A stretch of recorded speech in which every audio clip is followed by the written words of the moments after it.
17ನೇ ಅಧ್ಯಾಯ. ಶಿವನು ಸರ್ವಮಂಗಳೆಯ ಮಹಿಮೆಯನ್ನು ನಂದಿಗೆ ಹೇಳಿದ್ದು. ಮಂಗಳಕ್ಕೆ ಮಂಗಳವೆನಿಪ ವೇದಾಂಗ ರೂಪಿಣಿಯಾದ ಮಹಿಮೆಯ ಮಂಗಳೆಂದನೇ ಹೇಳಿದನು ಮಹೇಶ ಋಷಭಂಗೆ. ಅತ್ಯಂತ ಕಲ್ಯಾಣಕರವಾದ ಜ್ಞಾನಾಂಗ ರೂಪಿಣಿಯಾದ ದೇವಿಯ ಮಹಾತ್ಮೆಯನ್ನು ಮನೋಹರವೆನ್ನುವಂತೆ ಮಹೇಶನು ನಂದೀಶ್ವರನಿಗೆ ಹೇಳಿದನು. ನಂದೀಶನೇ ಕೇಳು, ದೇವಿಯ ಮಹಿಮೆಯನ್ನು ಪುನಃ ಹೇಳುವೆನು. ದುಷ್ಟ ರಾಕ್ಷಸರಾದ ಶುಂಭ ನಿಶುಂಭರೆಂಬುವರು ಹುಟ್ಟಿ ಮೇಲಿನ ಲೋಕಗಳಿಗೆ ತೊಂದರೆ ಕೊಡಲು ದುರ್ಗಿಯಾಗಿ ಸೀಳಿ ಹಾಕಿದವಳು ಇದೇ ಮೂಲ ದೇವತೆಯಾದ ಪಾರ್ವತಿಯೇ ಎಂದು ತಿಳಿದುಕೋ. ರಕ್ತದಂತನೆಂಬ ರಾಕ್ಷಸನನ್ನು ಕೊಂದದ್ದರಿಂದ ಇವಳು ರಕ್ತದಂತಿಗೆ ಎನಿಸಿಕೊಂಡಳು. ಮಹಾಶಕ್ತಿಶಾಲಿಯಾದ ದುರ್ಗಾಸುರನು ಮುನಿಪುಂಗವರಿಗೆ ತೊಂದರೆ ಕೊಡುತ್ತಿದ್ದನು. ದೇವಿಯು ಅವನನ್ನು ಸಂಹರಿಸಿ ತಿಂದುಬಿಟ್ಟಳು. ಆಗ ಮುನಿಗಳೆಲ್ಲ ಸೇರಿ ಇವಳಿಗೆ ದುರ್ಗೆ ಎಂದು ಕರೆಯತೊಡಗಿದರು. ಅವಳು ಇದೇ ಪಾರ್ವತಿಯೇ ಆಗಿದ್ದಾಳೆ. ಭೀಮನೆಂಬ ಹೆಸರಿನ ಮಹಾದೈತ್ಯನು ಹಿಮಗಿರಿಯಲ್ಲಿ ಮುನಿಗಳನ್ನು ಕೊಂದು ತಿನ್ನುತ್ತಿದ್ದನು. ಆಗ ಮುನಿಗಳ ಪ್ರಾರ್ಥನೆಯನ್ನು ಮನ್ನಿಸಿ ಆ ದೈತ್ಯನನ್ನು ಯುದ್ಧದಲ್ಲಿ ಕೊಂದದ್ದರಿಂದ ಇವಳಿಗೆ ಭೀಮೆ ಎಂಬ ನಾಮವುಂಟಾಯಿತು. ಅವಳು ಬೇರಾರೂ ಆಗಿರದೆ ಇದೇ ಪಾರ್ವತಿಯೇ ಆಗಿದ್ದಾಳೆ. ದಾರುಣಾತ್ಯ ಎಂಬ ಹೆಸರಿನ ಒಬ್ಬ ರಾಕ್ಷಸನು 6 ಕಾಲಿನ ಗುಂಗಿಹುಳದ ಆಕೃತಿಯಿಂದ 3 ಲೋಕಗಳಲ್ಲಿ ಪ್ರತಿಯೊಬ್ಬರನ್ನು ಕಡಿಕಡಿದು ನಾಶ ಮಾಡುತ್ತಿರಲು ದೇವಿಯು ಅವನನ್ನು ಕೊಂದು ಭ್ರಮರಾಂಬಿಕೆ ಎನಿಸಿಕೊಂಡಳು. ಅವಳು ಇದೇ ಪಾರ್ವತಿಯೇ ಆಗಿದ್ದಾಳೆ. ಭಸ್ಮಾಸುರನೆಂಬ ದೈತ್ಯನು ನನ್ನಿಂದ ವರ ಪಡೆದು ನನ್ನನ್ನೇ ಸುಟ್ಟು ಹಾಕುವೆನೆಂದು ನನ್ನ ತಲೆಯ ಮೇಲೆ ಕೈ ಇಡಲು ಬಂದಾಗ ನಾನು ಗಾಬರಿಯಾಗಿ ಓಡೋಡುತ್ತಾ 1000 ಲೋಕಗಳನ್ನು ಸುತ್ತಾಡತೊಡಗಿದೆ. ಆಗ ಅಕಸ್ಮಾತ್ತಾಗಿ ನಾರಾಯಣಿಯಾಗಿ ಅಲ್ಲಿಗೆ ಬಂದು ಆ ಭಸ್ಮಾಸುರನನ್ನು ತನ್ನ ಚಾತುರ್ಯದಿಂದ ಭಸ್ಮವನ್ನಾಗಿ ಮಾಡಿಬಿಟ್ಟಳು. ಆ ನಾರಾಯಣಿಯು ಪರಬ್ರಹ್ಮಿಣಿಯಾದ ಈ ಪಾರ್ವತಿಯೇ ಆಗಿದ್ದಾಳೆ. ವಿವರಣೆ: ಭಸ್ಮಾಸುರನು ಶಿವನನ್ನು ಕುರಿತು ತಪಸ್ಸನ್ನಾಚರಿಸಿದನು. ಶಿವನು ಪ್ರತ್ಯಕ್ಷನಾಗಿ ವರವನ್ನು ಬೇಡಿಕೋ ಎಂದು ರಾಕ್ಷಸನಿಗೆ ಹೇಳಿದಾಗ, ನಾನು ಯಾರ ತಲೆಯ ಮೇಲೆ ಕೈ ಇಡುವೆನೋ ಅವರೆಲ್ಲ ಭಸ್ಮವಾಗಬೇಕು ಎಂದು ವರ ಬೇಡಿದನು. ನಿಷ್ಕಪಟಿಯಾದ ಶಿವನು ತಥಾಸ್ತು ಎಂದು ವರ ನೀಡಿಬಿಟ್ಟನು. ಆಗ ಭಸ್ಮಾಸುರನು ಶಿವನ ಮಗ್ಗುಲಲ್ಲಿ ಕುಳಿತಿದ್ದ ಪಾರ್ವತಿಯನ್ನು ನೋಡಿ ಮೋಹಿತನಾದನು. ಆ ಪಾರ್ವತಿಯೇ ನನಗೆ ಬೇಕು. ಒಂದು ವೇಳೆ ಅವಳನ್ನು ನನಗೊಪ್ಪಿಸದಿದ್ದರೆ ನಿನ್ನ ವರದಿಂದ ನಿನ್ನನ್ನೇ ಸುಟ್ಟು ಪಾರ್ವತಿಯನ್ನು ನನ್ನ ಕೈವಶ ಮಾಡಿಕೊಳ್ಳುವೆ ಎಂದು ಶಿವನಿಗೆ ತಲೆಯ ಮೇಲೆ ಕೈ ಇಡಲು ಬೆಂಬತ್ತಿ ಬಿಟ್ಟನು. ಶಿವನು ಓಡಾಡುತ್ತಾ ಲೋಕಗಳಿಂದ ಲೋಕಗಳಿಗೆ ಪ್ರಯಾಣ ಬೆಳೆಸುತ್ತಾ ತಪ್ಪಿಸಿಕೊಳ್ಳುತ್ತಾ ಆತನ ಕಣ್ಣಿನಿಂದ ದೂರಾಗಲು ಪ್ರಯತ್ನಿಸತೊಡಗಿದನು. ಆಗ ಅಕಸ್ಮಾತ್ತಾಗಿ ನಾರಾಯಣಿಯು ಪಾರ್ವತಿಯು ಭೇಟಿಯಾಗಿ ಬಿಟ್ಟಳು. ಅವಳು ಭಸ್ಮಾಸುರನನ್ನು ಕುರಿತು, ಎಲೈ ಭಸ್ಮಾಸುರನೇ, ನೀನು ಶಿವನನ್ನು ಭಸ್ಮ ಮಾಡಬೇಕೆಂದು ಬಯಸುತ್ತಿರುವುದು ಯಾತಕ್ಕಾಗಿ? ನನ್ನನ್ನು ಪಡೆಯಬೇಕೆಂಬ ಆಸೆಯಿಂದಲೇ ಅಲ್ಲವೇ? ಒಂದು ವೇಳೆ ನಾನು ನರ್ತನ ಮಾಡಿದಂತೆ ನೀನು ನರ್ತನ ಮಾಡಿದೆಯಾಗಿದ್ದರೆ ನಾನಾಗಿಯೇ ನಿನ್ನ ವಶಳಾಗುವೆನು ಅಂದಾಗ ಶಿವನನ್ನೇಕೆ ಬೆಂಬತ್ತಿರುವೆ ಎಂದು ಪ್ರಶ್ನೆ ಮಾಡಿದಳು. ನಾರಾಯಣಿಯ ಮೋಹಕ ಮಾತುಗಳಿಗೆ ಮರುಳಾಗಿ ಭಸ್ಮಾಸುರನು ಅವಳಂತೆ ಕುಣಿಯಲು ಸಿದ್ಧನಾದನು. ನಾರಾಯಣಿಯು ಹಾವಭಾವ ಮಾಡುತ್ತಾ ಅತ್ತಿತ್ತ ಕೈ ತಿರುಗಿಸಿ ನಾಟ್ಯವಾಡಿದಂತೆ ತಾನು ನಾಟ್ಯ ಮಾಡತೊಡಗಿದನು. ನಾರಾಯಣಿಯು ರಾಕ್ಷಸನ್ನು ನೃತ್ಯದಲ್ಲಿ ಮೈಮೆರೆತು ತನ್ನ ತಲೆಯ ಮೇಲೆ ಕೈ ಇಟ್ಟುಕೊಂಡು ಕುಣಿಯತೊಡಗಿದನು. ಭಸ್ಮಾಸುರನು ಅವಳಂತೆಯೇ ಅಭಿನಯಿಸಲು ತಲೆಯ ಮೇಲೆ ತನ್ನ ಕೈ ಇಟ್ಟುಕೊಂಡನು. ಶಿವನಿತ್ತ ವರದಂತೆ ತನ್ನಿಂದ ತಾನೇ ಸುಟ್ಟುಕೊಂಡು ಭಸ್ಮೀಭೂತನಾದನು.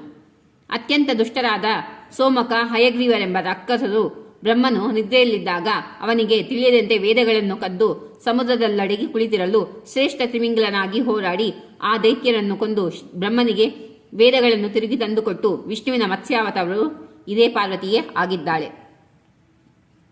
ವಿವರಣೆ: ಯದಾ ಯದಾ ಹಿ ಧರ್ಮಸ್ಯ ಗ್ಲಾನಿರ್ಭವತಿ ಭಾರತ ಅಭ್ಯುತ್ಥಾನಮಧರ್ಮಸ್ಯ ತದಾತ್ಮಾನಂ ಸೃಜಾಮ್ಯಹಂ ಎಂದು ಭಗವದ್ಗೀತೆಯಲ್ಲಿ ಶ್ರೀಕೃಷ್ಣನು ಅರ್ಜುನನಿಗೆ ಹೇಳಿದ ಪ್ರಕಾರ ವಿಷ್ಣು ಪರಮಾತ್ಮನು ಸಂದರ್ಭಕ್ಕಾನುಸಾರವಾಗಿ ಮತ್ಸ್ಯ, ಕೂರ್ಮ, ವರಾಹ, ನಾರಸಿಂಹ, ವಾಮನ, ಪರಶುರಾಮ, ರಾಮ, ಕೃಷ್ಣ, ಬೌದ್ಧ, ಕಲ್ಕಿ ಎಂಬ 10 ಅವತಾರಗಳನ್ನು ತಾಳಿದನು. ಹರಿಗೂ ದೇವಿಗೂ ಭಿನ್ನತೆವೆಂಬುದಿಲ್ಲವಾದ್ದರಿಂದ ಹರಿಯ ಅವತಾರಗಳೆಲ್ಲ ಪಾರ್ವತಿಯ ಅವತಾರಗಳೇ ಎನಿಸುತ್ತವೆ. ಮತ್ಸ್ಯಾವತಾರದ ಕಾರಣ: ಶ್ರೀಮನ್ನಾರಾಯಣನು ತನ್ನ ನಾಭಿಕಮಲದಲ್ಲಿ ಬ್ರಹ್ಮನನ್ನು ನಿರ್ಮಿಸಿ ಬ್ರಹ್ಮನೇ 4 ಯುಗಗಳು 1000 ಸಾರೆ ಸುತ್ತಿದಾಗ ನಿನಗೆ ಒಂದು ಹಗಲು ಎನಿಸುತ್ತದೆ. ಆ ವೇಳೆಯಲ್ಲಿ ನೀನು 14 ಲೋಕಗಳನ್ನು ನಿರ್ಮಿಸು. ನಿನ್ನ ಹಗಲಿನಲ್ಲಿ ಆ ಲೋಕಗಳೆಲ್ಲ ಬೆಳಗುತ್ತಿರುವವು. ಆ ಹಗಲಿನಲ್ಲಷ್ಟೇ ವೇಳೆಯ ರಾತ್ರಿಯು ನಿನಗುಂಟಾಗುವುದು. ಆಗ ನೀನು ನಿದ್ರೆ ಮಾಡು. ನಂತರ ಮತ್ತೆ ಬೆಳಗಾದ ಕೂಡಲೇ ಸೃಷ್ಟಿ ರಚನೆಯ ನಿನ್ನ ಉದ್ಯೋಗವನ್ನು ಪ್ರಾರಂಭಿಸು ಎಂದು ಆಜ್ಞೆ ಮಾಡಿದನು. ಮತ್ತು ವೇದ ಪುಸ್ತಕಗಳನ್ನು ಆತನ ಕೈಗೊಪ್ಪಿಸಿ ಇವುಗಳ ಆಧಾರದಿಂದ ನೀನು ಸೃಷ್ಟಿಯನ್ನು ಮುಂದುವರಿಸು ಎಂದು ಆಜ್ಞೆ ಮಾಡಿದನು. ಬ್ರಹ್ಮನು ವಿಷ್ಣುವಿನ ಆಜ್ಞೆಯ ಮೇರೆಗೆ ಸೃಷ್ಟಿಯನ್ನು ರಚಿಸಿದನು. ನಂತರ ಬ್ರಹ್ಮನು ರಾತ್ರಿಯಾಗಲು ನಿದ್ರಾವಶನಾದನು. ಆ ವೇಳೆಯಲ್ಲಿ ಅತ್ಯಂತ ದುಷ್ಟರಾಕ್ಷಸರಾದ ಸೋಮಕ ಮತ್ತು ಹಯಗ್ರೀವರೆಂಬ ಹೆಸರಿನ ಇಬ್ಬರು ದೈತ್ಯರು ಪರಸ್ಪರರಾಗಿ ಆಲೋಚಿಸಿದ್ದರೆಂದರೆ, ಈ ಬ್ರಹ್ಮನಿಗೆ ಎಚ್ಚರವಾದೊಡನೆ ಭೂ ಭುವ ಸ್ವ ಎಂಬ 3 ಲೋಕಗಳನ್ನು ರಚಿಸುವನು. ಆ ಲೋಕಗಳಲ್ಲಿ ನಡೆಯುವ ದೇವಯಾಗ ಪಿತೃಯಾಗಗಳಿಂದ ದೇವತೆಗಳು ತೃಪ್ತರಾಗುವರು, ಅಲ್ಲದೆ ಅವರಲ್ಲಿ ಬಲವು ಹೆಚ್ಚಾಗುವುದು. ಇದಕ್ಕೆಲ್ಲ ಮೂಲ ಕಾರಣವೆಂದರೆ ಈ ವೇದಗಳೇ ಆಗಿವೆ. ಹೇಗೂ ಈಗ ಬ್ರಹ್ಮನು ನಿದ್ರೆಯಲ್ಲಿದ್ದಾನೆ. ಈ ಸಮಯದಲ್ಲಿ ನಾವು ಅವನಿಗೆ ಗೊತ್ತಾಗದಂತೆ ಈ ವೇದಗಳನ್ನು ಕದ್ದು ತಂದು ಬಿಟ್ಟರೆ ಈ ಸಮಸ್ಯೆಯೇ ತಪ್ಪಿ ಹೋಗುವುದೆಂದು ಅವರಿಬ್ಬರು ಯೋಚಿಸಿಕೊಂಡು ಆ ವೇದಗಳನ್ನು ಕದ್ದು ತಂದು ಆಳವಾದ ಸಮುದ್ರದಲ್ಲಿ ಅವಿತು ಕುಳಿತು ಬಿಟ್ಟರು. ಈ ವಿಷಯ ತಿಳಿದ ಮಹಾವಿಷ್ಣುವು ತಿಮಿಂಗಲ ರೂಪದಿಂದ ಅವತಾರ ಮಾಡಿ ಆ ಇಬ್ಬರು ದೈತ್ಯರನ್ನು ಯುದ್ಧದಲ್ಲಿ ಸಂಹರಿಸಿ ಆ ವೇದ ಪುಸ್ತಕಗಳನ್ನೆಲ್ಲ ತನ್ನಲ್ಲಿ ಇಟ್ಟುಕೊಂಡನು. ಮತ್ತು ಬ್ರಹ್ಮನಿಗೆ ಎಚ್ಚರವಾದಾಗ ಆತನ ಪ್ರಾರ್ಥನೆಯಂತೆ ವೇದಗಳನ್ನು ಬ್ರಹ್ಮನಿಗೆ ಕೊಟ್ಟು ಸೃಷ್ಟಿ ಕಾರ್ಯ ಪ್ರಾರಂಭಿಸಲು ಆತನಿಗೆ ಅನುವು ಮಾಡಿಕೊಟ್ಟನು. ಆ ಮತ್ಸ್ಯಾವತಾರವು ದೇವಿಯೇ ಆಗಿದ್ದಾಳೆಂದು ಶಿವನು ನಂದಿಗೆ ಸೃಷ್ಟೀಕರಿಸಿದನು. ಸಮುದ್ರ ಮಥನದ ಕಾಲದಲ್ಲಿ ಮಂದಾರ ಪರ್ವತವನ್ನು ಕಡೆಗೋಲಾಗಿ ಮಾಡಿರಲು ಅದು ನೀರಿನಲ್ಲಿ ಮುಳುಗತೊಡಗಿತು. ಆಗ ಶ್ರೀಹರಿಯು ಕೂರ್ಮಾವತಾರ ತಾಳಿ ಮಂದಾರ ಪರ್ವತದ ಕೆಳಗೆ ನುಗ್ಗಿ ಅದನ್ನು ಮೇಲಕ್ಕೆಬ್ಬಿಸಿ ಹಿಡಿದನು. ಆಗ ಶರದಿಯಲ್ಲಿ ಉದಿಸಿದ ಅಮೃತ ಮತ್ತು ಸುರೆಗಳನ್ನು ಬೇರೆ ಬೇರೆ ಮಾಡಿ ಸುರರಿಗೆ ಅಮೃತವನ್ನು, ದೈತ್ಯರಿಗೆ ಸುರೆಯನ್ನು ಕುಡಿಸಿದ ಜಗನ್ಮೋಹಿನಿ ಎಂದು ಖ್ಯಾತಳಾದವಳು ಇದೇ ಪಾರ್ವತಿಯೇ ದೇವಿಯು ಎಂದು ಶಿವನು ನಂದಿಗೆ ಹೇಳಿದನು. ಹಿರಣ್ಯಾಕ್ಷನೆಂಬ ರಾಕ್ಷಸನು ಈ ಭೂಮಿಯನ್ನು ಚಾಪಿಯನ್ನೇ ಸುತ್ತಿಕೊಂಡು ರಸಾತಳದಲ್ಲಿ ಒಯ್ದು ಇಟ್ಟುಕೊಂಡನು. ಆಗ ವಿಷ್ಣುವು ಹಂದಿಯ ರೂಪವನ್ನು ತಾಳಿ ಹಿರಣ್ಯಾಕ್ಷನನ್ನು ಕೋರೆದಾಡಿಗಳಿಂದ ತಿವಿದುಕೊಂಡು ಭೂಮಿಯನ್ನು ಕೋರೆದಾಡಿಗಳಿಂದ ಹೊತ್ತು ತಂದನು. ಆ ವರಾಹಾವತಾರವು ಇದೇ ಪಾರ್ವತಿಯೇ ಆಗಿದ್ದಾಳೆ ಎಂದು ಶಿವನು ನಂದಿಗೆ ತಿಳಿಸಿದನು. ವರಾಹಾವತಾರದ ವಿವರಣೆ. ಒಮ್ಮೆ ಸನಕ ಸನಂದರೆಂಬ ಋಷಿಗಳು ವಿಷ್ಣು ದರ್ಶನಾರ್ಥಿಗಳಾಗಿ ವೈಕುಂಠಕ್ಕೆ ಬಂದರು. ಆಗ ದ್ವಾರಪಾಲಕರಾದ ಜಯವಿಜಯರು ಸೊಕ್ಕಿನಿಂದ ಅವರನ್ನು ಒಳಗೆ ಬಿಡಲಿಲ್ಲ. ಆಗ ಈ ಮುನಿಶ್ರೇಷ್ಠರು ಸಿಟ್ಟಿಗೆದ್ದು, ನೀವು ಮದಾಂಧರಾಗಿದ್ದೀರಿ, ಭೂಲೋಕದಲ್ಲಿ ನೀವಿಬ್ಬರು ರಾಕ್ಷಸರಾಗಿ ಹುಟ್ಟಿರಿ ಎಂದು ಶಾಪ ಕೊಟ್ಟು ಬಿಟ್ಟರು. ಅದೇ ವೇಳೆಗೆ ವಿಷ್ಣು ಪರಮಾತ್ಮನು ಅಲ್ಲಿಗೆ ಬರಲು ದ್ವಾರಪಾಲಕರಿಬ್ಬರು ದುಃಖದಿಂದ ಮುನಿಗಳು ತಮಗೆ ಶಾಪ ವಿಧಿಸಿದ ಸಂಗತಿಯನ್ನರುಹಿ ತಮ್ಮನ್ನು ಕಾಪಾಡಬೇಕೆಂದು ಪ್ರಾರ್ಥಿಸಿಕೊಂಡರು. ಆಗ ಶ್ರೀಮನ್ನಾರಾಯಣನು, ನನ್ನ ಶಾಪ ಸುಳ್ಳಾಗಬಹುದು, ಆದರೆ ನನ್ನ ಭಕ್ತರ ಶಾಪ ಎಂದಿಗೂ ಸುಳ್ಳಾಗಲಾರದು. ನೀವು ದೈತ್ಯರಾಗಿ ಜನಿಸಬೇಕಾದ್ದು ಅನಿವಾರ್ಯ, ಅದರೊಂದು ಮಾತು. ನೀವು ನನ್ನ ಪರಮ ಭಕ್ತರಾಗಿ 6 ಜನ್ಮಗಳನ್ನು ಹೊಂದಲಿಚ್ಛಿಸುವಿರೋ ಅಥವಾ ನನ್ನ ವೈರಿಗಳಾಗಿ 3 ಜನ್ಮಗಳನ್ನು ಹೊಂದಲಿಚ್ಛಿಸುವಿರೋ ಎಂದು ಪ್ರಶ್ನೆ ಮಾಡಿದನು. ಆಗ ಜಯವಿಜಯರು ಯೋಚಿಸಿ, ನಾವು ನಿನ್ನ ವೈರಿಗಳಾದರೂ ಚಿಂತೆಯಿಲ್ಲ, 3 ಜನ್ಮಗಳಲ್ಲಿ ಭೂಲೋಕದ ಶಾಪಾವಧಿಯನ್ನು ತೀರಿಸಿಕೊಂಡು ಮತ್ತೆ ನಿನ್ನ ಸಮಕ್ಷಮಕ್ಕೆ ಬರುವೆವು ಎಂದು ನುಡಿದರು. ಶ್ರೀಹರಿಯು ಅವರ ಮಾತಿಗೆ ತಥಾಸ್ತು ಎಂದನು. ನಂತರ ಬ್ರಹ್ಮನ ಮಾನಸ ಪುತ್ರರಾದ ಕಶ್ಯಪ ಪ್ರಜಾಪತಿಯ ಹೆಂಡತಿಯಾದ ಅದಿತಿಯ ಹೊಟ್ಟೆಯಿಂದ ಅವರಿಬ್ಬರೂ ಮಕ್ಕಳಾಗಿ ಜನಿಸಿದರು. ಅದರಲ್ಲಿ ಹಿರಿಯವನಿಗೆ ಹಿರಣ್ಯಕಶಿಪು ಎಂದು, ಕಿರಿಯನಿಗೆ ಹಿರಣ್ಯಾಕ್ಷನೆಂದು ಹೆಸರಿಟ್ಟು ಕರೆದರು. ಅವರಿಬ್ಬರೂ ಮಹಾಪರಾಕ್ರಮಶಾಲಿಗಳಾಗಿ ಭೂಮಂಡಲವನ್ನೆಲ್ಲ ತಮ್ಮ ಸ್ವಾಧೀನ ಮಾಡಿಕೊಂಡು ಶೋಣಿತಪುರವನ್ನು ರಾಜಧಾನಿಯನ್ನಾಗಿ ಮಾಡಿಕೊಂಡು ಏಕಚಕ್ರಾಧಿಪತಿಗಳೆಂದೇ ವೈಭವದಿಂದ ರಾಜ್ಯವಾಳುತ್ತಿದ್ದರು. ಒಮ್ಮೆ ಅಲ್ಲಿಗೆ ನಾರದರ ಆಗಮನವಾಯಿತು. ಅಣ್ಣ ತಮ್ಮಂದಿರಿಬ್ಬರು ದೇವಮುನಿಯನ್ನು ಬಹಳೇ ಗೌರವಾದರಗಳಿಂದ ಕಂಡು ಪಾದಪೂಜೆ ಮಾಡಿದರು. ನಂತರ ತಮ್ಮಂತೆ ಚಕ್ರಾಧಿಪತ್ಯವನ್ನು ಹೊಂದಿದವರು ಯಾರಾದರೂ ಇದ್ದಾರೆಯೇ ಎಂದು ಗರ್ವದಿಂದ ಪ್ರಶ್ನೆ ಮಾಡಿದರು. ಆಗ ತ್ರಿಕಾಲಜ್ಞಾನಿಗಳಾದ ನಾರದರು ಸ್ವಲ್ಪ ಯೋಚಿಸಿ, ಈಗಂತೂ ನಿಮ್ಮ ಸರಿಸಮವಾಗವಲ್ಲ, ಯಾವ ಚಕ್ರವರ್ತಿಯೂ ತ್ರಿಲೋಕಗಳಲ್ಲಿಲ್ಲ. ಆದರೆ ಮುಂದೆ ನಿಮ್ಮ ವಂಶದಲ್ಲಿಯೇ ಬಲಿಚಕ್ರವರ್ತಿ ಎಂಬ ಮಹಾಪುರುಷನು ಹುಟ್ಟುವನು. ಅವನು ನಿಮಗಿಂತಲೂ 100 ಪಟ್ಟು ಹೆಚ್ಚಿನ ವೈಭವದಿಂದ ರಾಜ್ಯವಾಳುವನು. ಆದರೆ ಮುಂದೆ ದೇವತೆಗಳ ಮೊರೆ ಕೇಳಿ ಮಹಾವಿಷ್ಣುವು ಆತನ ಸಾಮ್ರಾಜ್ಯವನ್ನೆಲ್ಲ ಕಸಿದುಕೊಳ್ಳುವನು ಎಂದು ನುಡಿದುಬಿಟ್ಟರು. ಆಗ ದೈತ್ಯರಿಗೆ ಕೋಪ ಉಂಟಾಯಿತು. ನಮ್ಮ ವಂಶದಲ್ಲಿ ಹುಟ್ಟಿದವನ ರಾಜ್ಯ ಕಸಿದುಕೊಳ್ಳುವುದಕ್ಕೆ ವಿಷ್ಣು ಎಷ್ಟರವನು ಎಂದು ಪ್ರಶ್ನೆ ಮಾಡಿದ ಅವರಿಬ್ಬರು ಅಂದಿನಿಂದಲೇ ವಿಷ್ಣುವಿನ ಮೇಲೆ ಕೆಂಡಕಾರತೊಡಗಿದರು. ಅಲ್ಲದೆ ವಿಷ್ಣುವನ್ನೇ ನಾಶ ಮಾಡಬೇಕೆಂದು ಬುದ್ಧಿ ಅವರಲ್ಲಿ ಬಲಿಯುತ್ತಾ ಹೊರಡಿತು. ಚಿಕ್ಕವನಾದ ಹಿರಣ್ಯಾಕ್ಷನು ಭೂಮಂಡಲವನ್ನೇ ಚಾಪೆಯಂತೆ ಸುತ್ತಿ ರಸಾತಳಕ್ಕೆ ತಂದನು. ವಿಷ್ಣುವು ದೇವತೆಗಳ ಮೊರೆ ಕೇಳಿ ವರಾಹಾವತಾರದಿಂದ ಹಿರಣ್ಯಾಕ್ಷನನ್ನು ಕೊಂದು ಹಾಕಿದನು. ಆಗಂತೂ ವಿಷ್ಣುವಿನ ಮೇಲೆ ಹಿರಣ್ಯಕಶ್ಯಪನ ವೈರತ್ವ ಇನ್ನೂ ಹೆಚ್ಚಾಯಿತು. ದುಷ್ಟನಾದ ಹಿರಣ್ಯಕಶ್ಯಪನು ತನ್ನ ಮಗನಾದ ಪ್ರಹ್ಲಾದನಿಗೆ ಹರಿಯನ್ನು ಸ್ಮರಿಸಬೇಡವೆಂದು ಪರಿಪರಿಯಿಂದ ತೊಂದರೆ ಕೊಟ್ಟು ಪೀಡಿಸತೊಡಗಿದಾಗ ಅರಮನೆಯಲ್ಲಿದ್ದ ಉಕ್ಕಿನ ಕಂಬದಿಂದ ನಾರಸಿಂಹನಾಗಿ ಹೊರಬಂದು ಆ ದೈತ್ಯನನ್ನು ಹೊಸ್ತಿಲ ಮೇಲೆ ತಂದು ಹಾಕಿ ಊರುಗಳಿಂದಲೇ ಹೊಟ್ಟೆ ಸೀಳಿ ಕರುಳಮಾಲೆಯನ್ನು ಧರಿಸಿಕೊಂಡ ನಾರಸಿಂಹ ಅವತಾರವೇ ಈ ಪಾರ್ವತಿಯಾಗಿದ್ದಾಳೆ ಎಂದು ಶಿವನು ಬಸವಣ್ಣನಿಗೆ ತಿಳಿಸಿದನು. ವಾಮನಾವತಾರದ ವಿವರಣೆ. ಭಕ್ತ ಪ್ರಹ್ಲಾದನು ತನ್ನ ತರುವಾಯ ತನ್ನ ಮೊಮ್ಮಗನಾದ ಬಲಿಚಕ್ರವರ್ತಿಗೆ ಪಟ್ಟಗಟ್ಟಿ ತಾನು ತಪಸ್ಸಿಗೆ ಹೋದನು. ಬಲಿಚಕ್ರವರ್ತಿಯು ಮಹಾಧರ್ಮಿಷ್ಠನಾಗಿ ಹರಿಭಕ್ತನಾಗಿಯೇ ರಾಜ್ಯವಾಳುತ್ತಿದ್ದನು. ಮಹಾಶೂರನಾದ ಇವನು ಸ್ವರ್ಗಲೋಕಕ್ಕೆ ಲಗ್ಗೆ ಇಟ್ಟನು. ಆಗ ದೇವಾನುದೇವತೆಗಳೆಲ್ಲ ಮೊರೆ ಕೇಳಿ ತನ್ನ ಪರಮಭಕ್ತನಾಗಿದ್ದರೂ ಸಹಿತ ಆ ದೈತ್ಯನನ್ನು ಕೊನೆಗಾಣಿಸದೇ ಗತಿಯಿಲ್ಲವೆಂದು ವಿಚಾರಿಸಿದ ಮಹಾವಿಷ್ಣುವು ವಾಮನಾವತಾರದ ತಾಳಿಕೊಂಡು ಅತೀ ತರಳ ಬ್ರಾಹ್ಮಣ ವಟುವಾಗಿ ಬಲಿಚಕ್ರವರ್ತಿಯ ಆಸ್ಥಾನಕ್ಕೆ ಬಂದನು. ಮತ್ತು ವಿಷ್ಣು ಪೂಜೆಯ ನಂತರ ಬಲಿಚಕ್ರವರ್ತಿಯು ದಾನ ಕೊಡುವ ಸಮಯಕ್ಕೆ ಸರಿಯಾಗಿ ಆತನಿಗೆ ಗೋಚರಿಸಿದನು. ತೇಜಸ್ವಿಯಾದ ಬ್ರಾಹ್ಮಣ ವಟುವನ್ನು ಕಂಡು ಬಲಿಚಕ್ರವರ್ತಿಯು ಪ್ರತ್ಯಕ್ಷ ವಿಷ್ಣು ಪರಮಾತ್ಮನಂತೆ ಕಂಡವನಂತೆ ಧಾವಿಸಿ ಬಂದು ಸಾಷ್ಟಾಂಗ ನಮಸ್ಕಾರ ಮಾಡಿದನು ಮತ್ತು ತಮ್ಮ ಅಪೇಕ್ಷೆ ಏನಿದೆ ಕೇಳಿಕೊಳ್ಳಿ ಎಂದು ನುಡಿದನು. ಆಗ ವಾಮನನು, ಮಹಾರಾಜ, ನನಗೆ ಹೆಚ್ಚಿನದೇನೂ ಬೇಡ. ನನ್ನ ಆಶ್ರಮ ರಚಿಸಿಕೊಳ್ಳುವುದಕ್ಕೆ ಕೇವಲ ನಾನು 3 ಹೆಜ್ಜೆ ಇಡುವಷ್ಟು ಜಾಗೆಯನ್ನು ಮಾತ್ರ ನನಗೆ ದಾನವಾಗಿ ನೀಡಿಬಿಡು ಎಂದು ಕೇಳಿದನು. ಆಗ ಅಲ್ಲಿಯೇ ಇದ್ದ ದೈತ್ಯ ಗುರು ಶುಕ್ರಾಚಾರ್ಯರಿಗೆ ಇವನು ಮಹಾವಿಷ್ಣುವೇ ಎಂಬುದು ತಿಳಿದು ಹೋಯಿತು. ಅವರು ಈ ದಾನಕ್ಕೆ ಒಪ್ಪಬೇಡವೆಂದು ಬಲಿಚಕ್ರವರ್ತಿಗೆ ಬಹುಪರಿಯಿಂದ ತಿಳಿಸಿ ಹೇಳಿದರು. ಆದರೂ ಸಹಿತ ದಾನ ಕೊಡುವುದರಲ್ಲಿ ಪ್ರಸಿದ್ಧನಾಗಿದ್ದ ಬಲಿಚಕ್ರವರ್ತಿ ಅದಕ್ಕೊಪ್ಪಲಿಲ್ಲ. ಆತನು ಶ್ರೀ ವಿಷ್ಣುವೇ ಆಗಿದ್ದು ನನ್ನಲ್ಲಿ ಭಿಕ್ಷೆಗೆ ಬಂದಿರುವನೆಂದಾಗ ನಾನು ನನ್ನ ಪ್ರಾಣವನ್ನೇ ಕೇಳಿದರೂ ಕೊಟ್ಟು ಬಿಡುತ್ತೇನೆ. ಈ ಬಗ್ಗೆ ಯಾರೂ ಏನೂ ಹೇಳಿಕೊಡದು ಎಂದು ನಿಷ್ಠುರವಾಗಿ ಮಾತಾಡಿ ದಾನ ಕೊಟ್ಟೆನೆಂದು ಆಜ್ಞೆ ಬಿಟ್ಟುಬಿಟ್ಟನು. ಆಗ ಒಮ್ಮಿಂದೊಮ್ಮೆಲೆ ವಾಮನನಾಗಿದ್ದ ವಟುವು ತ್ರಿವಿಕ್ರಮನಾಗಿ ಆಕಾಶದೆತ್ತರಕ್ಕೆ ನಿಂತು ಬಿಟ್ಟನು. ಅವನ ಒಂದು ಪಾದಕ್ಕೆ ಭೂಮಂಡಲವೆಲ್ಲ ತುಂಬಿ ಹೋಯಿತು. 2ನೇ ಪಾದಕ್ಕೆ ಆಕಾಶವು ತುಂಬಿ ಹೋಯಿತು. 3ನೇ ಪಾದವನ್ನು ಎಲ್ಲಿಡಲಿ ಎಂದು ಪ್ರಶ್ನಿಸಿದಾಗ ಚಕ್ರವರ್ತಿ ತನ್ನ ತಲೆಯನ್ನೇ ತೋರಿಸಿದನು. ಮಹಾವಿಷ್ಣುವು ಕೂಡಲೇ ಆತನ ತಲೆಯ ಮೇಲೆ ಪಾದವಿಟ್ಟು ಪಾತಾಳ ಲೋಕಕ್ಕೊತ್ತಿದನು. ಮತ್ತು ಭಕ್ತವತ್ಸಲನಾದ ಶ್ರೀಹರಿಯು ಅವನಿಗೆ ಪಾತಾಳ ಲೋಕಗಳಲ್ಲಿಯೇ ಒಂದು ಸುಂದರವಾದ ಅರಮನೆಯನ್ನು ನಿರ್ಮಿಸಿ ತಾನು ಕಾವಲುಗಾರನಾಗಿ ಅವನ ಮನೆಯ ಬಾಗಿಲು ಕಾಯತೊಡಗಿದನು. ಬಲಿಚಕ್ರವರ್ತಿಯ ಹೆಸರು ಮಹಾದಾನಿಗಳ ಸಾಲಿನಲ್ಲಿ ಪ್ರಥಮ ಪಂಕ್ತಿಯಲ್ಲಿ ಅಚ್ಚೊತ್ತಿದಂತೆ ಅಜರಾಮರವಾಗಿ ಬೆಳಗತೊಡಗಿತು.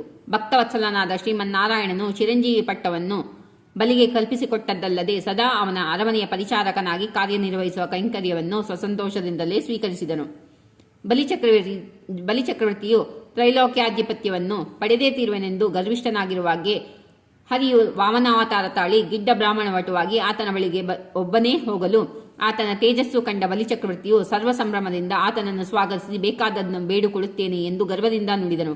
ಆಗ ಕೇವಲ ತನ್ನ ಪಾದದಿಂದ 3 ಅಡಿ ಇಡುವಷ್ಟು ಜಾಗೆ ಮಾತ್ರ ವಾಮನನು ಕೇಳಿಕೊಂಡು ತರ್ಪಣ ಬಿಡಿಸಿಕೊಂಡನು. ನಂತರ ತ್ರಿವಿಕ್ರಮನಾಗಿ ನಿಂತು ಅವನ ತಲೆಯ ಮೇಲೆ ಪಾತಾಳಕ್ಕೊತ್ತಿ ಗರ್ವಭಂಗ ಮಾಡಿದ ವಾಮನಾವತಾರಿಯು ಇದೇ ಪಾರ್ವತಿಯೇ ಆಗಿದ್ದಾಳೆ ಎಂದು ಶಿವನು ನಂದೀಶ್ವರನಿಗೆ ತಿಳಿಸಿದನು. ಪರಶುರಾಮಾವತಾರದ ಕತೆ. ವಿಷ್ಣುವಿನ ಆಯುಧವಾದ ಸುದರ್ಶನ ಚಕ್ರಕ್ಕೂ ಒಮ್ಮೆ ಗರ್ವವೂ ಮೂಡಿತು. ನಾನು ಪರಾಕ್ರಮಿಯಾಗಿ ಹೋರಾಡದಿದ್ದರೆ ಈ ವಿಷ್ಣುವನ್ನು ಕೇಳುವರಾರು. ನನ್ನ ಪರಾಕ್ರಮದಿಂದಲೇ ಮಧುಕೈಟಭರಂಥ ಮಹಾದೈತ್ಯರ ವಧೆಯಾಗಲು ಸಾಧ್ಯವಾಯಿತು ಎಂದು ಗರ್ವಪಟ್ಟಿತು. ತ್ರಿಕಾಲಜ್ಞಾನಿಯಾದ ವಿಷ್ಣುವಿಗೆ ಇದು ತಟ್ಟನೆ ಗೊತ್ತಾಯಿತು. ಆಗ ಆತನು ಚಕ್ರವನ್ನು ಕರೆದು, ನೀನು ನಿನ್ನ ಸಹಸ್ರ ಅಲಗುಗಳು ಸಹಸ್ರ ತೋಳುಗಳನ್ನಾಗಿ ವೀರಶಕ್ತಿಯ ಕುಲದಲ್ಲಿ ನೀನು ಕಾತ್ಯವೀರಾರ್ಜುನನೆಂಬ ಹೆಸರಿಂದ ಜನ್ಮ ತಾಳು. ಆಗ ನಾನು ಬ್ರಾಹ್ಮಣ ಹೊಟ್ಟೆಯಿಂದ ಜನಿಸಿ ಬರುವೆ.